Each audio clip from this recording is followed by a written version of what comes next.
The city was still waking up when Daniel Cross, the CEO of a famous tech company, stepped out of his black car and entered the tall glass building that carried the company's name.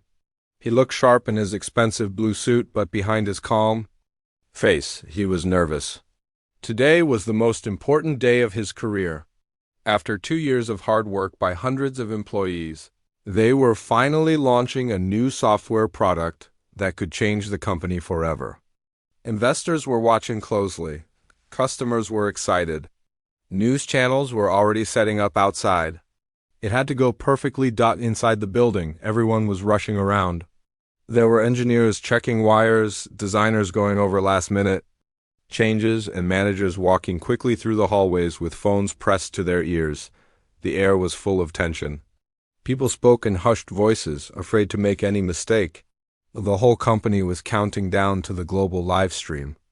That would show their software to the entire world. If it worked, their company would grow bigger than ever. If it failed, many people could lose their jobs, and Daniel could lose his place as CEO. Daniel walked through the hall, nodding at staff as he passed. Some greeted him with respect, others smiled nervously. He entered the conference room where his top team was gathered. "Is everything ready?" he asked. His voice was steady, but inside he was already thinking of what could go wrong.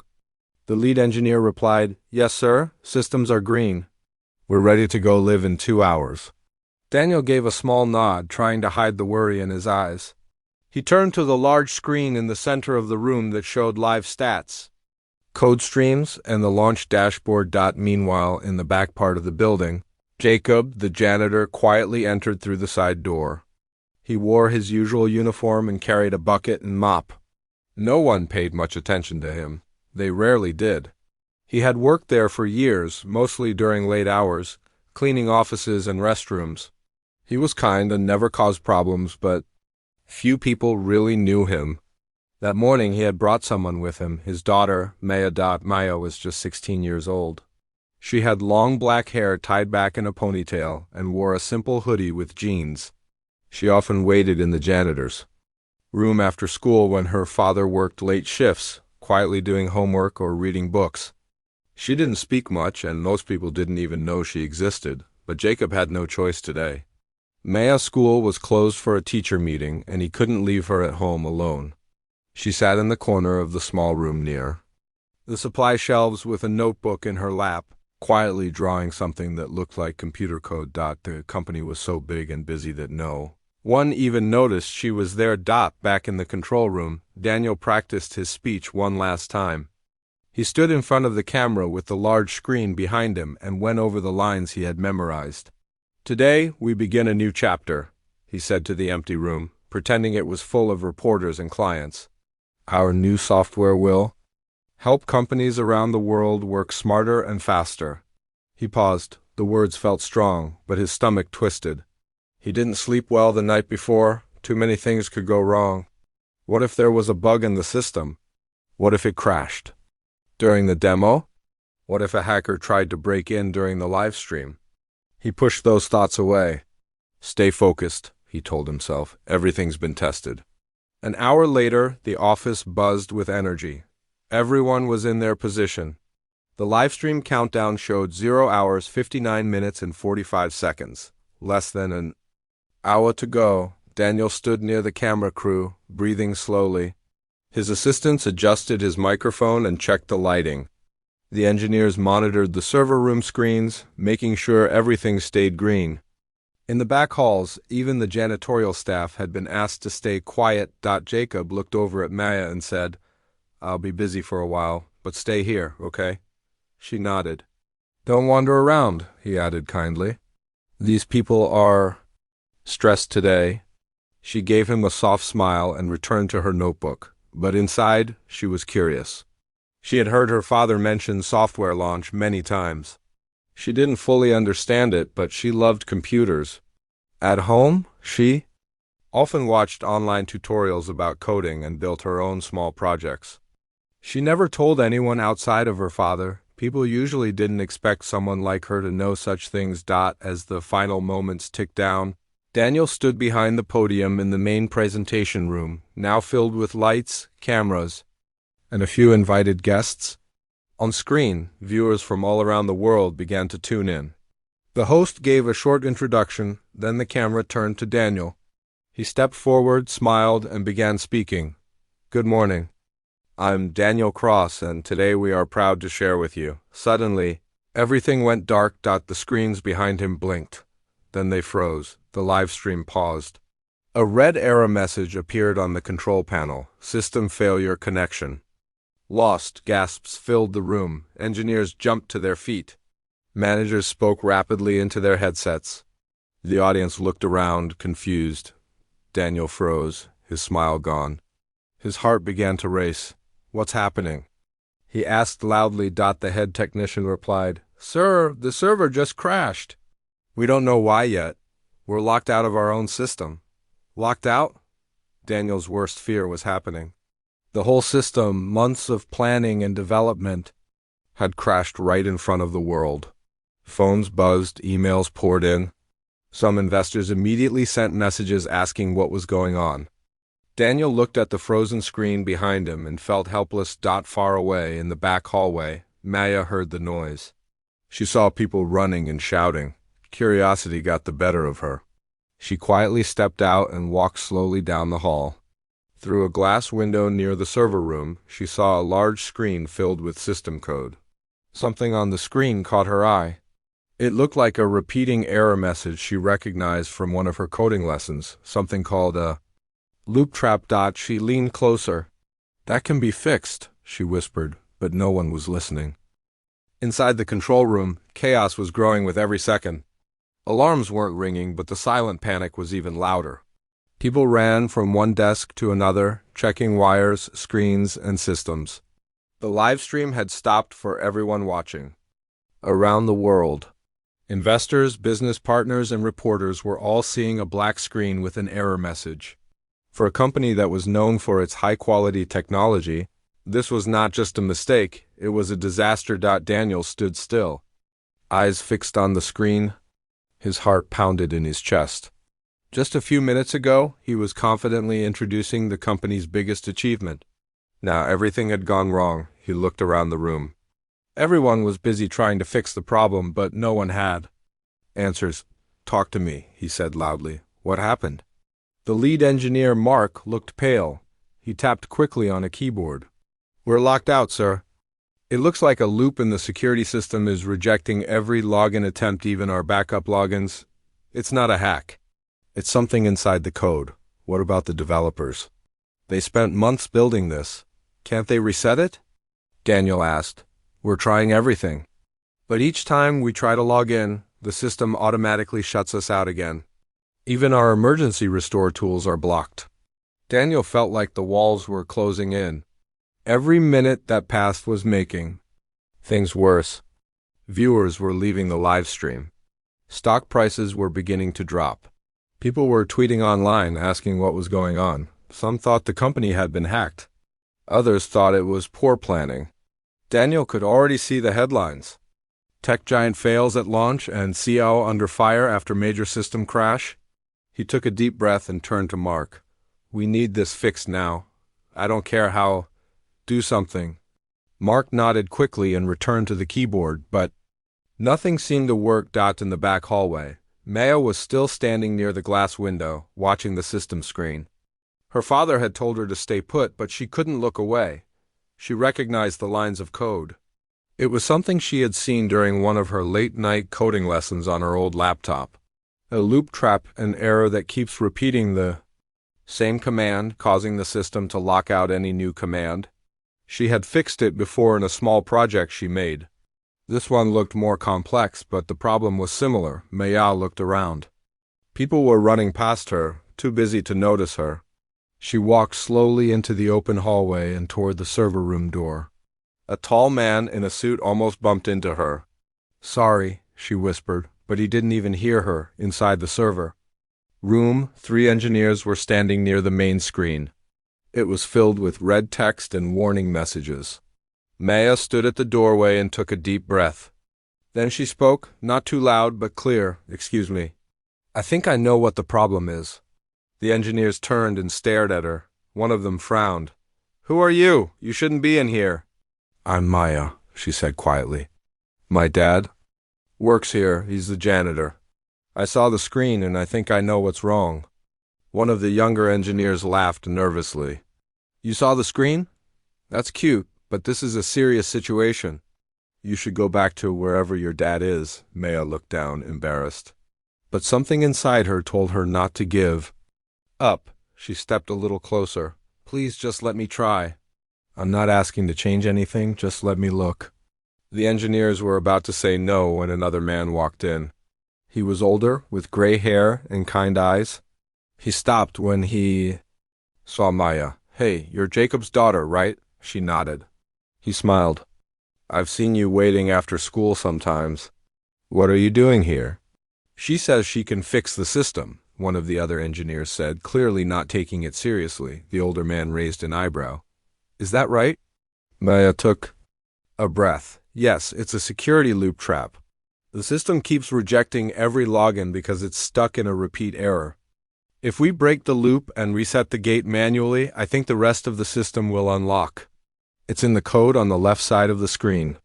The man walked over and looked where she was pointing. His eyes scanned the lines of code.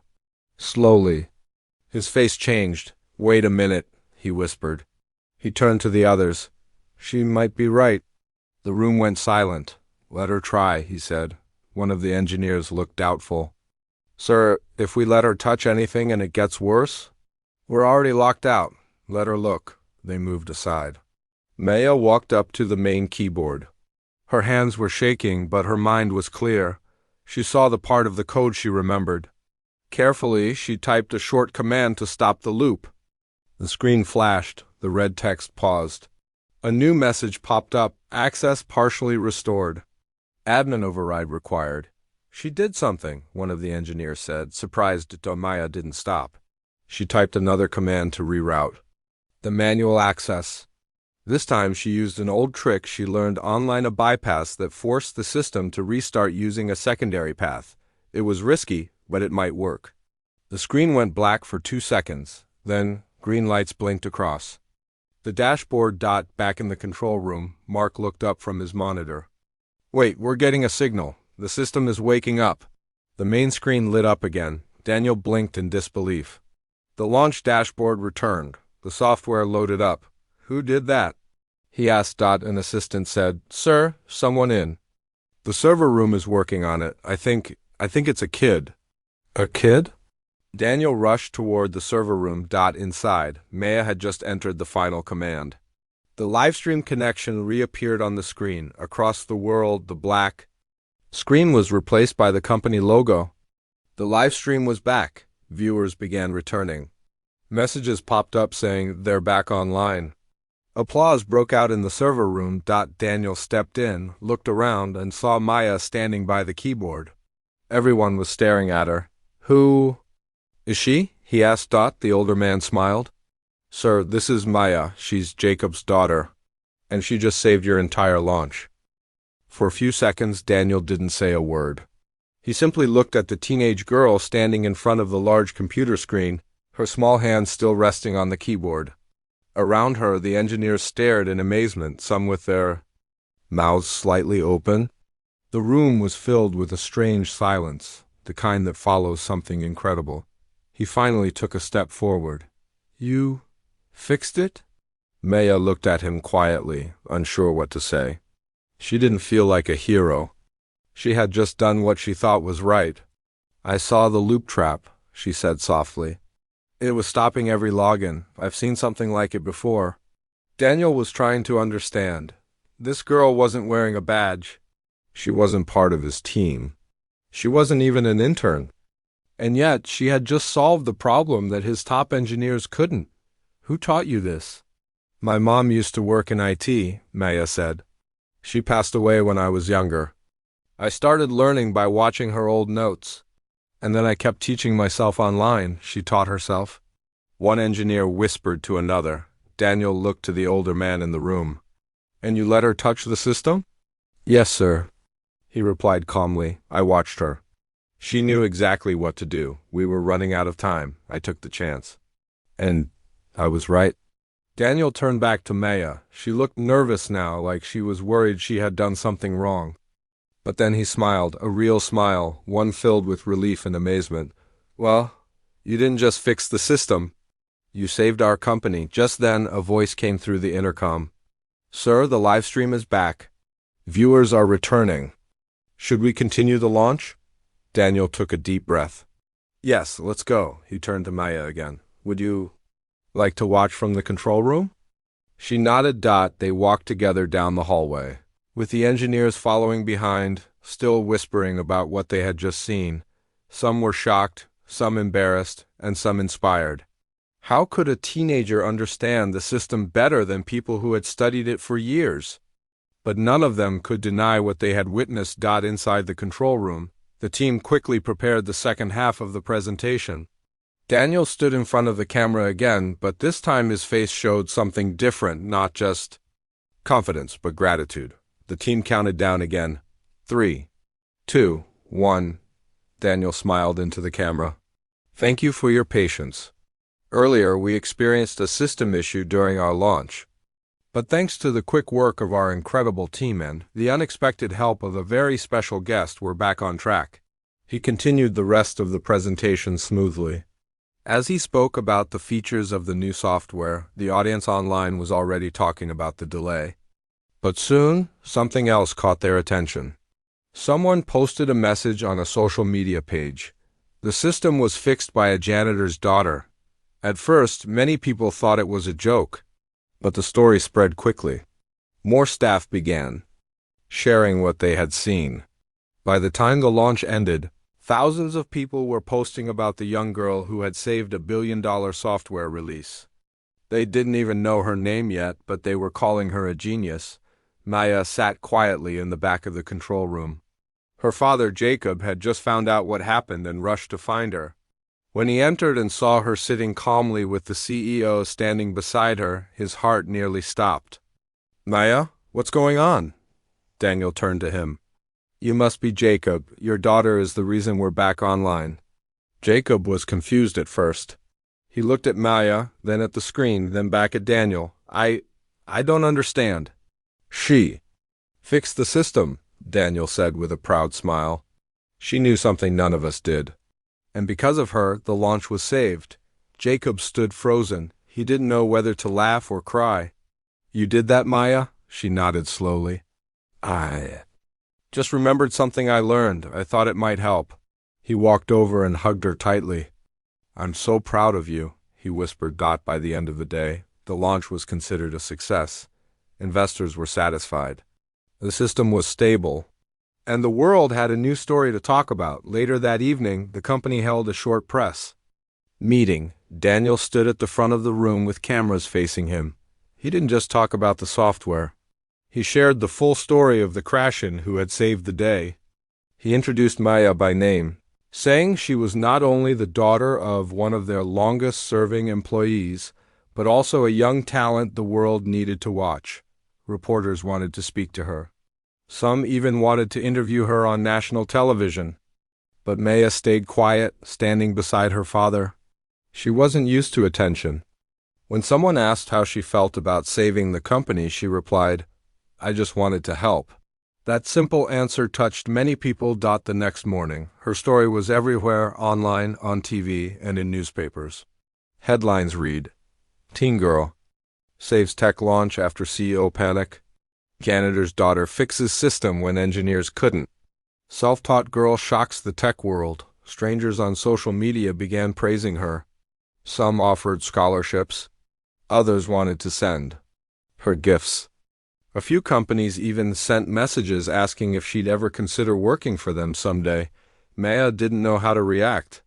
All she had done was help in a moment of trouble, but for Daniel, it was a wake-up call. He sat in his office that afternoon, thinking deeply. How had they missed someone so talented? Someone sitting in the same building every day?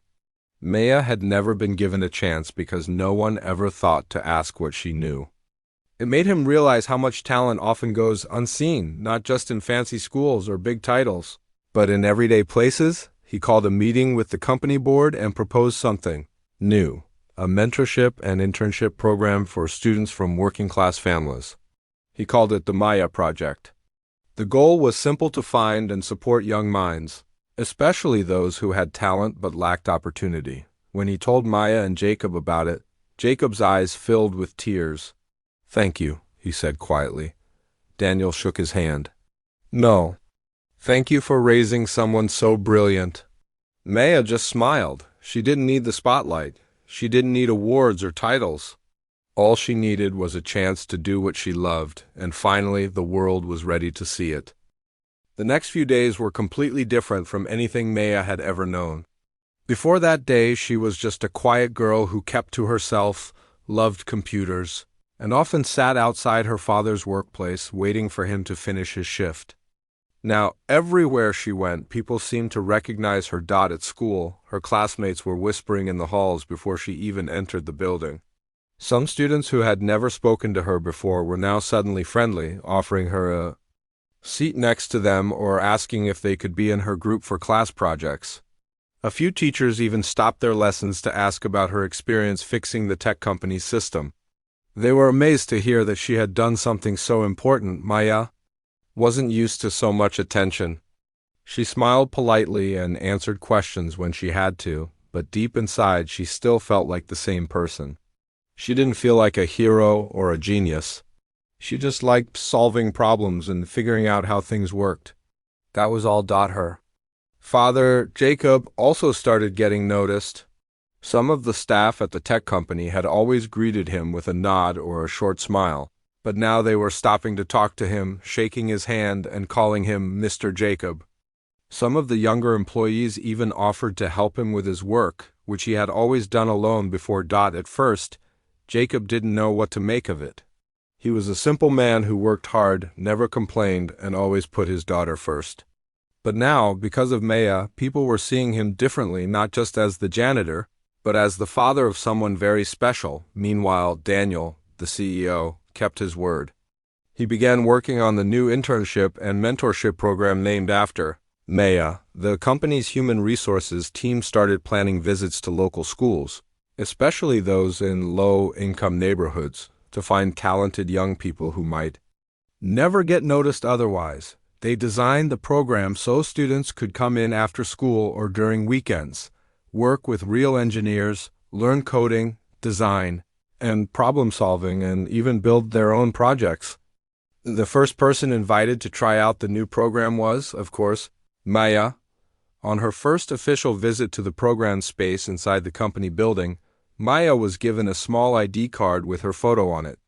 It said, "Maya Junior Tech Contributor." The Maya Project. Her eyes lit up when she saw it.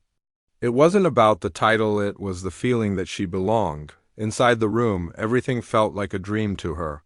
There were rows of computers with large monitors, shelves filled with hardware tools, gadgets, wires, circuit boards, and even 3D printers. The walls had posters of famous inventors and quotes like, "Innovation comes from curiosity." To Maya, it felt like a second home. Each weekend, she came in and worked alongside a mentor named Sophia. Sophia was one of the top engineers in the company and had been chosen to guide Maya. She was patient, kind, and treated Maya like a fellow learner, not just a student. "What do you want to build?" Sophia asked her on the first day. Maya thought for a moment. "Something that can help kids learn coding, even if they don't have fancy computers." Sophia nodded. "That's a great idea. Let's start with something simple and build up." Together, they began designing a small device made from cheap, easy-to-find materials. It connected to old televisions or monitors and taught kids the basics of coding through games. Maya called it CodeSpark, while Maya was growing in confidence. Daniel kept promoting the story of what had happened, not to show off, but to inspire others. He spoke at business meetings, technology events, and schools, reminding people that talent exists everywhere, not just in expensive colleges or job applications. "Sometimes, the smartest person in the room doesn't wear a suit," he said during a televised interview. "Sometimes she's just a quiet teenager who taught herself how to code." That message reached millions. One afternoon, a letter arrived at Maya's home. It had the logo of a famous international tech organization. Inside, there was an invitation. Maya was invited to speak at the Global Young Innovators Conference. It was being held in another country and they wanted her to share her story. Maya had never been on a plane before. Her father looked at the letter with wide eyes. They want you to travel all the way there, just to hear you speak? Maya nodded, a little nervous. Do you think I can do it? Jacob smiled. You've already done things most people couldn't dream of. Just tell them your story. The company offered to cover all the travel costs, and Sophia offered to go with her as her guide. A few weeks later, Maya found herself on a plane, flying for the first time in her life. She sat by the window, watching the clouds float by.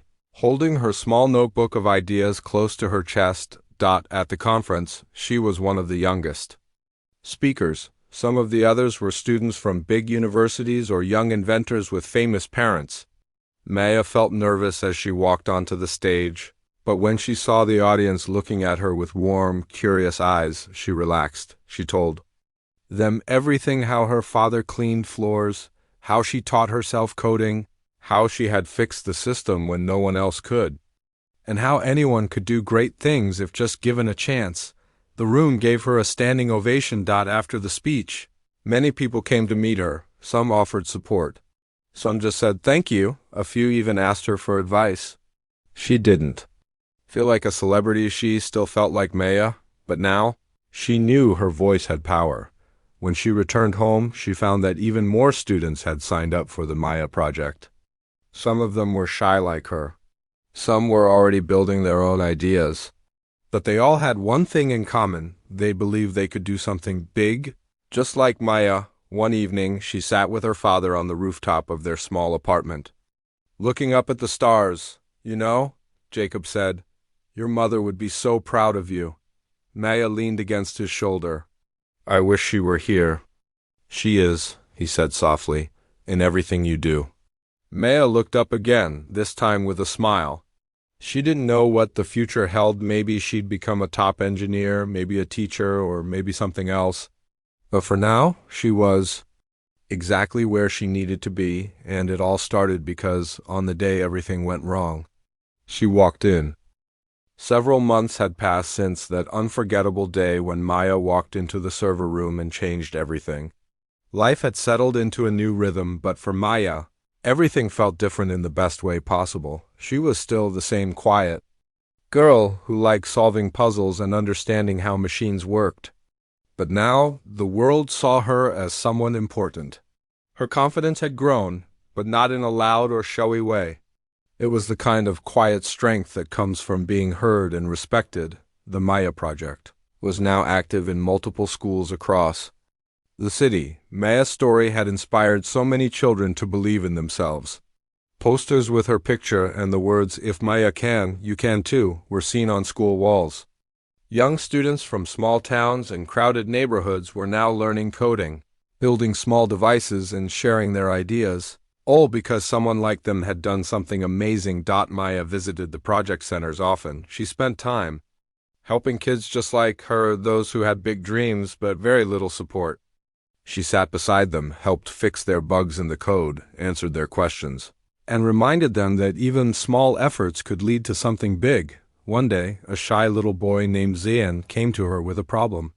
He had been working on a small app to help his grandmother remember her medicines, but the app kept crashing. "I don't think I'm smart enough," he said, almost in tears. Maya gently took his notebook and looked at the code. Then she smiled and said, "You're not wrong, you're just early. Every mistake is part of learning. Even I mess up sometimes." He looked up surprised. "You?" "Yes," she nodded. "Even last week, I broke one of my test programs. But I kept trying." Zion smiled, and the two of them worked together until the app worked. That day, Maya realized that helping others gave her just as much joy as solving problems. She didn't want to keep her knowledge to herself. She wanted to share it. Meanwhile, at the tech company, Daniel and his team had completed the first major update to the system that Maya had once saved. This time, they invited Maya to be part of the software testing team. It was a big honor. Though she was still young, everyone respected her opinions. She sat in meetings with senior engineers, and while she didn't speak a lot when she did, People listened. Her feedback helped the team make the system smoother and faster. One afternoon, after a long day of testing, Daniel called her into his office. "Maya," he said with a kind smile, "do you remember the first day we met?" Maya nodded. "The day the system crashed," Daniel laughed. "Yes, the worst day for us, but maybe the best day in another way." He walked over to his desk and picked up a folder. "We've been talking to some universities about you. They've heard your story. One of them has offered you a full scholarship any subject you want, whenever you're ready." Maya's eyes widened. "A full scholarship?" Daniel nodded. "Yes, they said they've never seen such talent at your age. You don't have to accept it right away, but I want you to know the door is open for you." Maya held the folder tightly in her hands. Her heart was full.